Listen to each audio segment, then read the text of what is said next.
Yesaya 18. Ucapan ilahi terhadap Etiopia. Wahai negeri dengingan sayap di seberang sungai-sungai Etiopia, yang mengirim duta-duta melalui laut dalam perahu-perahu pandan mengarungi permukaan air.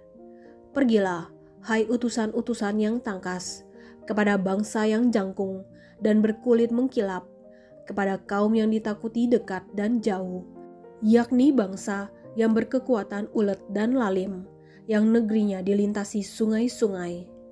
Hai semua penduduk dunia, hai orang-orang yang mendiami bumi, apabila panji-panji dinaikkan di gunung-gunung, lihatlah.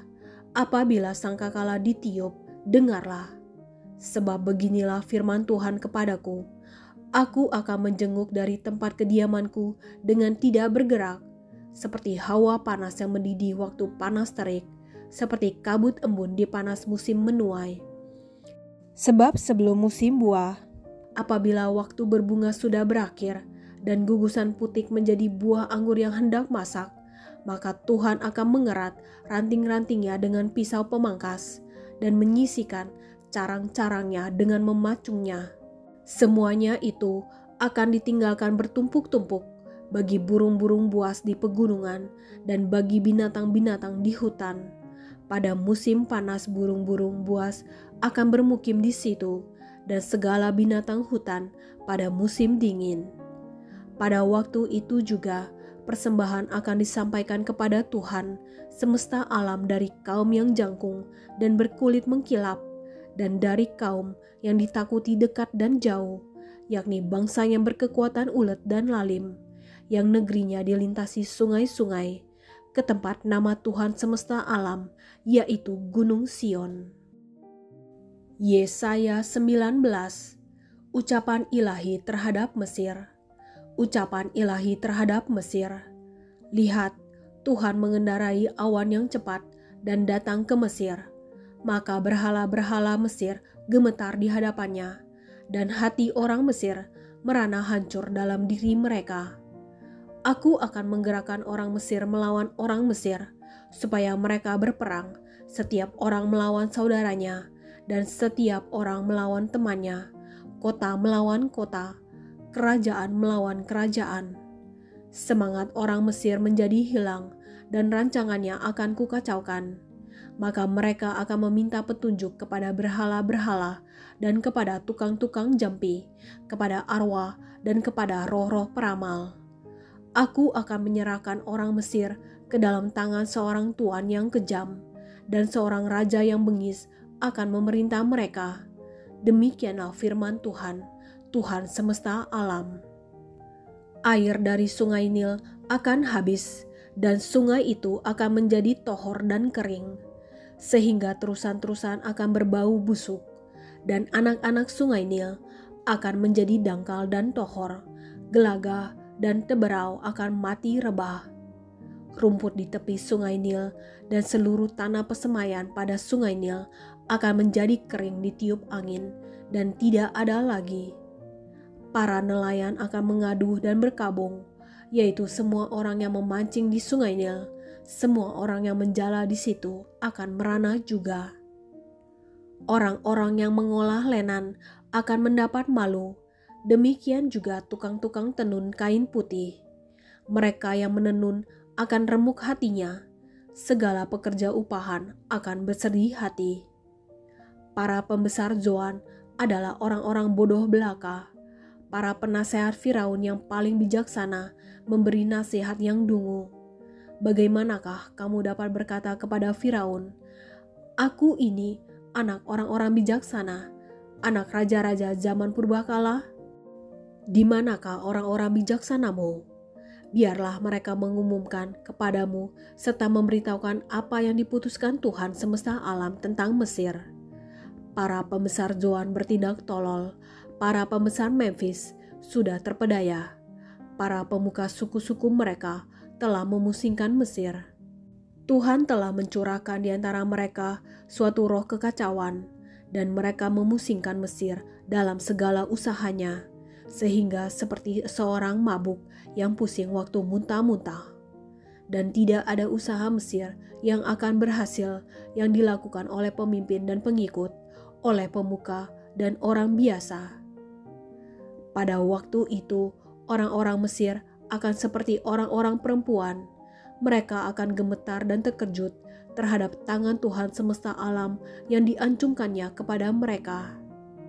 Maka tanah Yehuda akan menimbulkan kegemparan di antara orang Mesir, dan siapapun yang teringat kepadanya akan terkejut mendengar keputusan Tuhan semesta alam yang diambilnya mengenai mereka. Pada waktu itu akan ada 5 kota di tanah Mesir yang berbicara bahasa Kanaan dan yang bersumpah demi Tuhan semesta alam. Satu di antaranya akan disebutkan Ir-Heres. Pada waktu itu akan ada mesbah bagi Tuhan di tengah-tengah tanah Mesir dan tugu peringatan bagi Tuhan pada perbatasannya. Itu akan menjadi tanda kesaksian bagi Tuhan semesta alam di tanah Mesir apabila mereka berseru kepada Tuhan oleh karena orang-orang penindas. Maka ia akan mengirim seorang juru selamat kepada mereka yang akan berjuang dan akan melepaskan mereka. Tuhan akan menyatakan diri kepada orang Mesir, dan orang Mesir akan mengenal Tuhan pada waktu itu. Mereka akan beribadah dengan korban sembelihan dan korban sajian, dan mereka akan bernazar kepada Tuhan serta membayar nazar itu. Tuhan akan menghajar orang Mesir, akan menghajar dan menyembuhkan, dan mereka akan berbalik kepada Tuhan, dan Ia akan mengabulkan doa mereka serta menyembuhkan mereka. Pada waktu itu akan ada jalan raya dari Mesir ke Asyur, sehingga orang Asyur dapat masuk ke Mesir dan orang Mesir ke Asyur, dan Mesir akan beribadah bersama-sama Asyur. Pada waktu itu Israel akan menjadi yang ketiga di samping Mesir dan di samping Asyur, suatu berkat di atas bumi, yang diberkati oleh Tuhan semesta alam dengan berfirman, "Diberkatilah Mesir umatku, dan Asyur buatan tanganku, dan Israel milik pusakaku." Yesaya 20, ucapan ilahi terhadap Mesir dan Ethiopia. Pada tahun ketika panglima yang dikirim oleh Sargon, Raja Asyur, tiba di Asdod lalu memerangi dan merebutnya. Pada waktu itu berfirmanlah Tuhan melalui Yesaya bin Amos, firman-Nya, "Pergilah dan bukalah kain kabung dari pinggangmu dan tanggalkanlah kasut dari kakimu." Lalu ia pun berbuat demikian, maka berjalanlah ia telanjang dan tidak berkasut. Berfirmanlah Tuhan, seperti hambaku Yesaya berjalan telanjang dan tidak berkasut 3 tahun lamanya sebagai tanda dan alamat terhadap Mesir dan terhadap Ethiopia, demikianlah Raja Asyur akan mengiring orang Mesir sebagai tawanan dan orang Ethiopia sebagai buangan, tua dan muda, telanjang dan tidak berkasut, dengan pantatnya kelihatan, suatu penghinaan bagi Mesir. Maka orang akan terkejut dan malu karena Ethiopia, pokok pengharapan mereka, dan karena Mesir, kebanggaan mereka. Dan penduduk tanah pesisir ini akan berkata pada waktu itu, "Lihat, beginilah nasib orang-orang yang kami harapkan. Kepada siapa kami melarikan diri, minta pertolongan supaya diselamatkan dari Raja Asyur. Bagaimana mungkin kami terluput?" Yesaya 21, ucapan ilahi terhadap Babel. Ucapan ilahi terhadap padang gurun di tepi laut. Seperti puting beliung mendesing lewat di tanah Negeb, demikianlah datangnya dari padang gurun, dari negeri yang dahsyat. Suatu penglihatan yang kejam telah diberitakan kepadaku.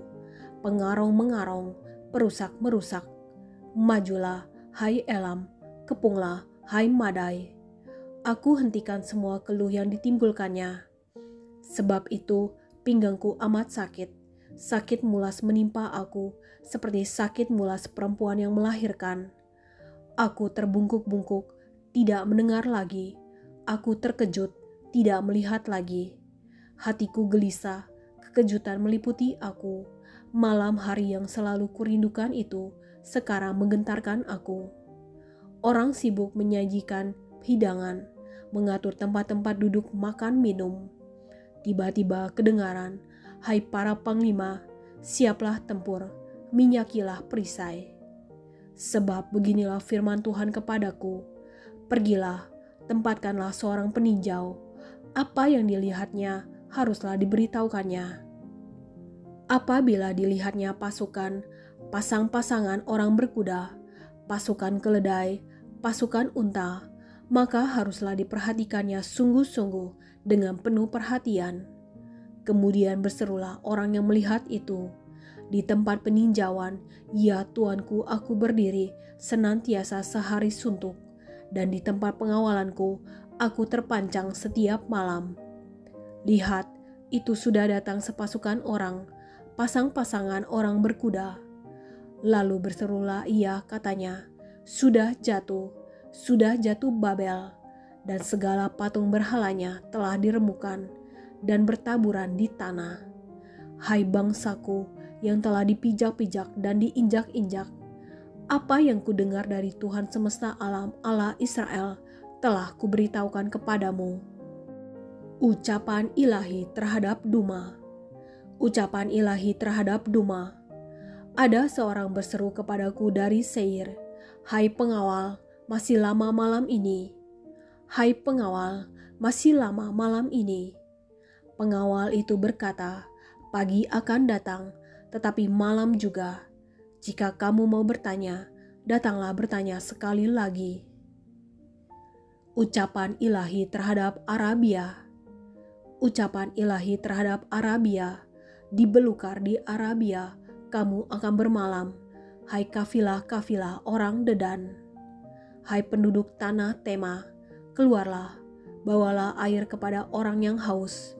Pergilah, sambutlah orang pelarian dengan roti. Sebab mereka melarikan diri terhadap pedang, ya, terhadap pedang yang terhunus, terhadap busur yang dilentur, dan terhadap kehebatan peperangan. Sebab beginilah firman Tuhan kepadaku, dalam setahun lagi, menurut masa kerja prajurit upahan, maka segala kemuliaan Kedar akan habis. Dan dari pemanah-pemanah yang gagah perkasa dari Bani Kedar akan tinggal sejumlah kecil saja, sebab Tuhan Allah Israel telah mengatakannya.